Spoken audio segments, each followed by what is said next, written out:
안녕하세요, 머니스택입니다. 오늘은 스택스테시스 업데이트, 제가 예전에 이 영상 있죠? 지금 스택스를 매수하는 것은 솔라나를 일부러 매수를 한 것과 같다 라는 할프레스의 테시스를 소개시켜드린 적이 있는데, 오늘은 이 할프레스가 2편을 작성했어요. 그래서 그 내용을 한번 같이 읽어보는 시간을 갖도록 하겠습니다. 1편을 보고 오시는 게 아무래도 훨씬 더 도움이 될 것 같기는 해요. 그럼 바로 시작해볼게요.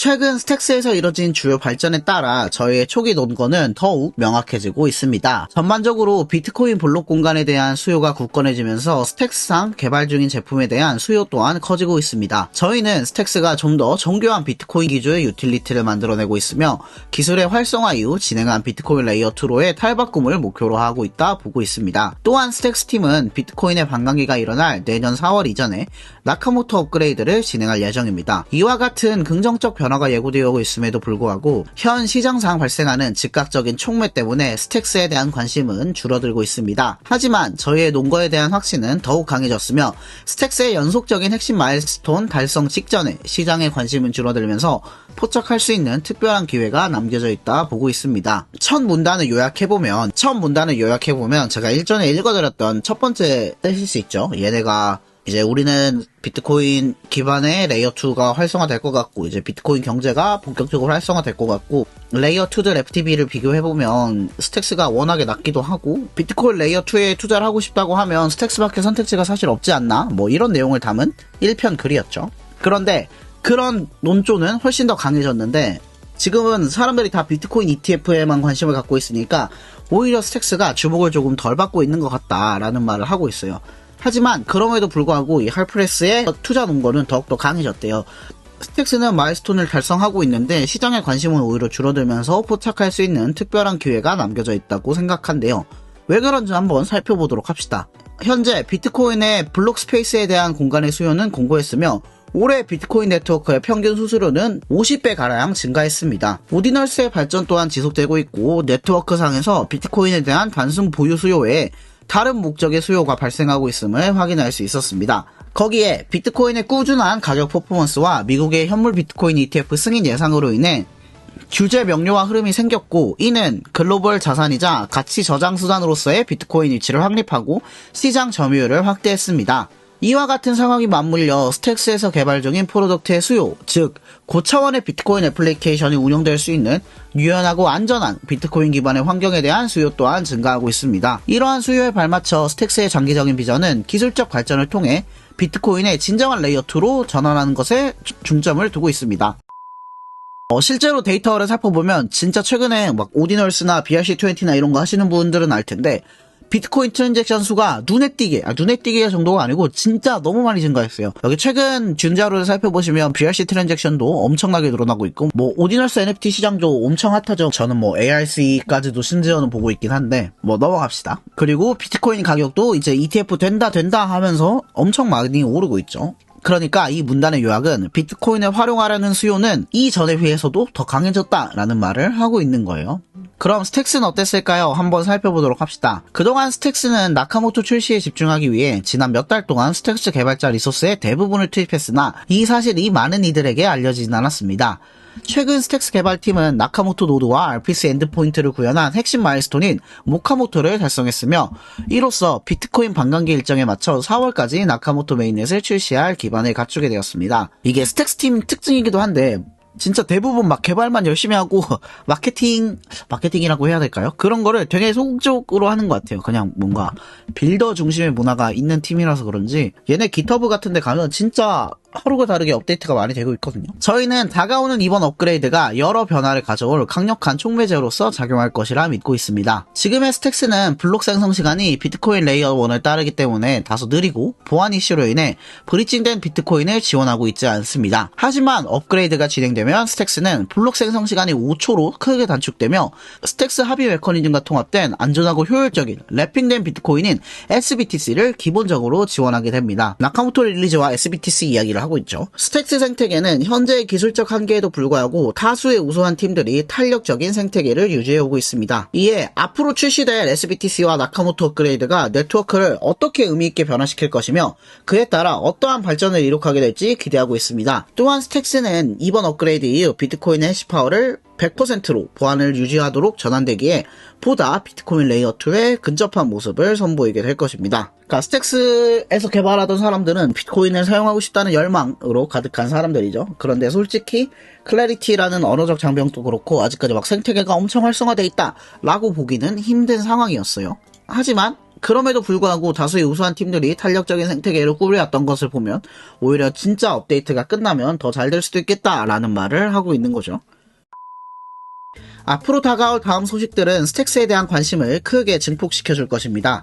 첫 번째는 바로 우리가 예상하고 있는 내년 1월의 현물 비트코인 ETF 승인으로 세계 최대 금융기관들의 주도로 비트코인에 대한 지대한 관심이 형성될 것이라 예상하고 있습니다. 물론 비트코인에 가장 직접적인 영향을 미치겠지만 스택스와 같은 비트코인 생태계로 관심이 이어질 가능성이 높습니다. 둘째, 스택스는 최근 싱가포르에 위치한 스파르탄 캐피탈과 한국에 제가 몸담고 있기도 한 디스플레드와의 파트너십을 통해 전 세계로의 입지를 강화해 가고 있습니다. 이들은 한국, 싱가포르, 홍콩, 두바이 지역을 중심으로 24년 1분기 비트코인 레이어 2 인지도 제고를 위한 마케팅을 진행할 예정입니다. 저 역시도 스택스 앰버서더로 활동하면서 여러분들께 이런 소식을 막 전해드리고 여러분들이 제 영상을 봐주시고 하는 게 정말 감사합니다. 셋째, 스택스는 내년 3월에 나카모토 업그레이드를 위한 핵심 마일스톤들을 발표할 예정이며 1월까지 두 번째 나카모토 테스트넷을 출시할 것으로 생각되고 있습니다. 관련 소식이 발표된다면 앞으로 대중들의 많은 관심을 끌어모으기 시작할 것입니다. 마지막으로 비트VM과 같이 최근 새롭게 선보인 비트코인 레이어 1, 2는 비트코인 레이어 1과 레이어 2 간 신뢰를 최소화하는 전송을 가능케 함으로써 스택스가 그리고자 하는 진정한 비트코인 레이어 2라는 비전에 한 발짝 더 다가가는 데 도움이 될 것입니다. 과거는 비트코인 레이어 1에 앞서 언급된 기능을 지원하기 위해 비트코인 레이어 1을 직접 수정해야 했으나 비트VM을 사용하게 된다면 비트코인 레이어 1에 대한 별도의 수정은 필요로 하지 않게 됩니다. 이 비트VM이 나온 지가 얼마 안 됐어요. 이제 아직은 개발이 덜 진행되어 있기도 한데 비트VM이 개념이 조금 어려워서 이거를 영상을 만들까 고민이 되네요. 아무튼 이 비트VM을 사용하면 비트코인을 수정하지 않고도 비트코인을 레이어 1, 레이어 2 간에 믿을 수 있는 방식으로 전송할 수 있게 돼가지고 그런 점이 되게 좋죠. 아무튼 이 문단을 요약하자면 ETF 되고 마케팅하고 테스트넷 잘 나오고 기술적으로도 더 업그레이드 되면 스택스는 더 잘 될 것 같다라는 내용으로 요약할 수 있겠죠. 나카모토 핵심 마일스톤, 스택스 대 비트코인과 스택스 대 다른 레이어 1, 레이어 2 생태계의 가치를 상대적으로 비교해보면 스택스가 매우 매력적인 수준에 있음을 확인할 수 있습니다. 내년 4월까지 스택스는 나카모토 업그레이드를 성공적으로 수행하고 최초로 완전한 성능을 발휘하는 비트코인 기반 생태계를 제공하게 될 것입니다. 이와 동시에 우리는 비트코인 반감기를 접하게 될 것이며 스택스 생태계는 비트코인 레이어 2의 중심에 서 있게 될 것입니다. 이는 스택스가 다른 자산 대비 저평가되어 있고 그 가치폭을 크게 좁힐 수 있는 유리한 환경에 있음을 의미합니다. 현재 스택스는 비트코인 FDB 대비 0.15%에서 거래되고 있는 반면 이더리움 레이어 2들은 이더리움 FDB의 10%에 거래되고 있습니다. 스택스가 나카모토 업그레이드를 통해 역량을 향상시키고 진정한 비트코인 레이어 2로 나아간다면 이러한 가치폭은 잠재적 상승 여력으로 전환될 것입니다. 그러니까 이게 어떤 말이냐면 이제 이 보라색 선 있죠. 이 바닥에 거의 깔려있는 선은 스택스가 비트코인 레이어 2인데 비트코인의 시총을 얼마나 따라가고 있냐를 나타내는 거고 얘는 이더리움 대비 이더리움 레이어 2의 시총이 이더리움의 시총을 얼마나 따라가고 있냐를 나타내는 표인데 얘는 매틱이랑 아비트럼이랑 옵티미즘을 더한 값이네요. 그러니까 만약에 뭐 스택스가 솔직히 얘네는 프로젝트 3개인데 뭐 여기까지는 가지 않더라도 한 이 정도 선이라도 그려주고 만약에 진짜로 스택스가 비트코인 레이어 2라는 확신을 갖게 돼서 이 파랑선을 근접하게 가준다면 이보다는 훨씬 더 큰 가치 상승을 기대할 수 있을 거라고 생각한다 라는 내용이죠. 스택스 생태계에 앞으로 어떤 어플리케이션이 등장할지는 예상하기 어렵지만 기대해 볼 수 있는 몇 가지 흥미로운 사례가 있습니다. 우선 구체적인 사례를 살펴보기에 앞서 몇 가지 주목해야 할 사항들이 있습니다. 앞으로 설명한 어플리케이션 대부분이 현재 다른 체인상에 다른 형식으로 구현되어 있지만 대중적으로 쓰이고 있지는 않으며 만약 이들이 스택스 생태계에 등장한다면 다음과 같은 이유로 더 큰 성공을 거둘 것이라고 예상합니다. 그러니까 다른 체인에서 어플은 구현되어 있는데 모종의 이유로 잘 안 쓰이는 뎁들이 있는데 만약에 얘네가 스택스에서 런칭을 하면 걔네는 잘 될 수도 있다라는 말을 하고 있죠. 첫 번째 이유는 바로 커뮤니티입니다. 스택스는 강력한 비트코인 중심의 커뮤니티 성향을 띠고 있으며 이곳에 속한 사용자들은 이미 비트코인을 실험하고자 하는 마음가짐을 가지고 있습니다. 그렇지 않다면 애초에 스택스 생태계에 참여하지 않았을 것입니다. 비슷한 사례로 이더리움 체인상에 WBTC가 존재하나 이더리움 중심의 커뮤니티와는 대조적인 모습을 보여주고 있습니다. 이거는 100% 공감하는 말이에요. 저도 비트코인을 활용하겠다라는 목적 하나로 스택스 생태계에 갖고 있고, 실제로 저는 이번에 알렉스에서 낸 엑스링크 이제 비트코인 브릿지인데 ABTC를 발행해보기도 했어요. 왜냐? 비트코인을 사용해보고 싶으니까요. 그래서 이더리움 생태계에는 비트코인 뭐 있으면 쓰지만 이런 느낌이라면, 스택스 생태계는 정식으로 SBTC가 런칭이 되면 이제 비트코인을 진짜로 사용해보고 싶은 사람들이 충분히 많다. 그래서 초반에 상대적으로 비트코인을 잘 가져오고 이를 가치 저장 수단이 아니라 어플리케이션을 구동하는 하나의 부품 내지는 자산으로 활용하고 싶어하는 수요가 많다라는 말을 하고 있죠. 두 번째는 인센티브입니다. 스택스 생태계 참여자들은 비트코인을 이들의 애플리케이션으로 끌어오기 위해 초기에 강력한 인센티브를 제공할 계획입니다. 이러한 제안 중 하나는 스택스 생태계로 브릿지인데 모든 비트코인의 기본 수익률을 제공하는 것으로 초기 1억 달러의 TVL에 대해 2~3%의 수익률을 제공할 수 있을 만큼 충분히 큰 자본이 마련되어 있습니다. 뎁단에서는 줄 수 있는 게 진짜 많거든요. 뭐 예를 들면 비트코인을 브릿징하면 추가로 토큰을 몇 개 준다거나, 아니면은 예전에 한번 언급드렸던 적 있는 비트코인 기반의 에이브라고 할 수 있는 제스트는 비트코인을 예치하면 추가적인 일들을 부여한다거나 라는 것들은 특히 뎁단에서는 충분히 일어날 수 있는 것 같아요. 그래서 저는 이쪽이 되게 중요하다고 생각하는 게, 지금 비트코인이랑 스택스를 많이 모아놔야 된다고 생각해요. 왜냐면 초기라서 분명히 생태계를 활성화시키기 위해서 걔네 뎁들 막 채굴하고 예치하고 뭐 LP 넣고 하면은 토큰을 퍼주는 프로젝트들이 정말 많을 거라고 생각해서 여러분들도 꼭꼭 이번에는 진짜 업비트 빗썸을 벗어나가지고 이 뎁의 생태계로 들어오셔서 토큰도 채굴하고 하는 경험을 꼭 하셨으면 좋겠습니다.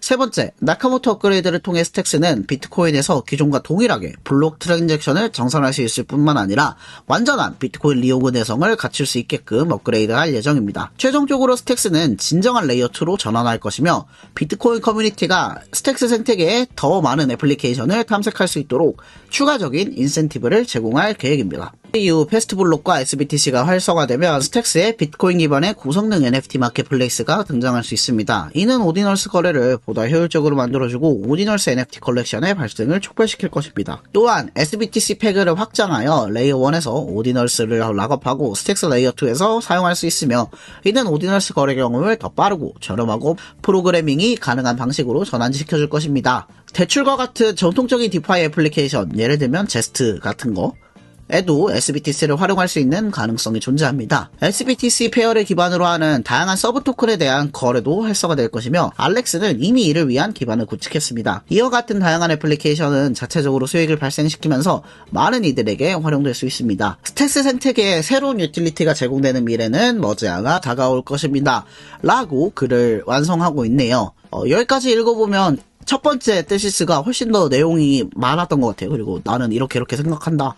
특히 뭐 이렇게 가치평가법을 수행해봤을 때 나는 지금이 솔라나 1부일 때 사는 거랑 비슷한 것 같다 등등. 첫 번째 글이 훨씬 더 불리시했던 것 같고, 두 번째 글은 아직 우리 꺾이지 않았다, 우리 아이디어는 확실하다고 생각한다 라고 하는 글이었네요. 어떠셨나요? 최근에 물론 스택스 가격이 다시 1,000원을 뚫긴 했지만 좀 소외된다고 생각하시는 분들도 많은 것 같아요.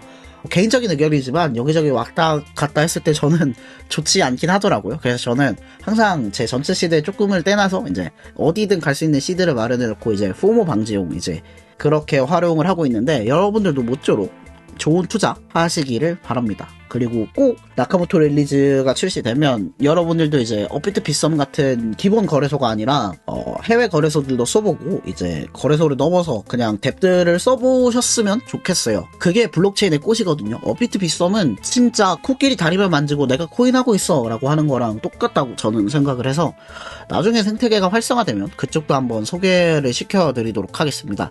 네, 어떠셨나요? 도움이 되셨다면 구독과 좋아요 눌러주시고, 그럼 저는 다음에도 더 좋은 영상으로 찾아뵙도록 하겠습니다. 그럼 다음에 또 봐요. 바이. 안녕하세요. 왜 영상 잘 안 올려주시나요? 하는데, 여러분의 구독과 좋아요가 사실 유튜버를 일하게 만드는 가장 큰 동력이라는 것 잊지 않아 주셨으면 좋겠습니다.